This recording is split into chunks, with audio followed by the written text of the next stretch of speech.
We begin tonight in Los Osos, where San Luis Coastal Unified School District officials are voting on cuts to help shore up a multi-million-dollar budget deficit.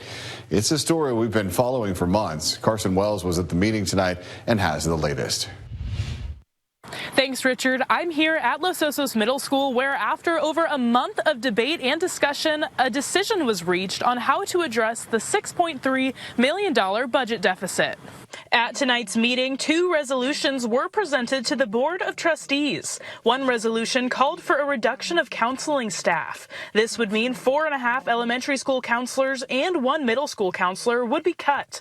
For over an hour of public comment, both staff and parents argued counseling services are essential. Counselors are at the forefront of caring for our students when they are in the most need. The board was very divided after hearing public comment. I am going to support making these cuts that are proposed under this resolution with a very heavy heart, but with the knowledge that I believe I'm doing the right thing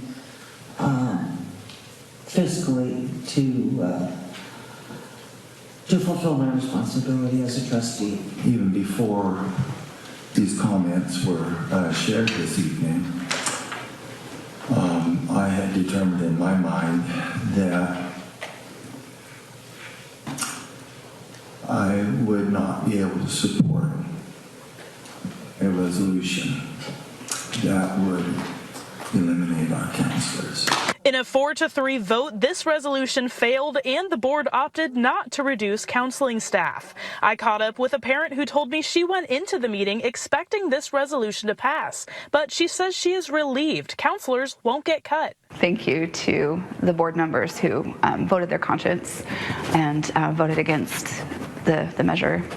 It was very tender. You could tell that they, obviously took the budget seriously, but counseling, it's kids, it's the children. The second resolution called for the reduction of staff from the following groups: full-time equivalent certificated employees, instructional aides, English learner instructional aides, before and after school aides, office clerks, human resource technicians, executive assistants at the superintendent's office, and payroll specialists. This resolution passed 7-0. The district is still hoping for additional funding to be found before these cuts have to go into effect. Richard?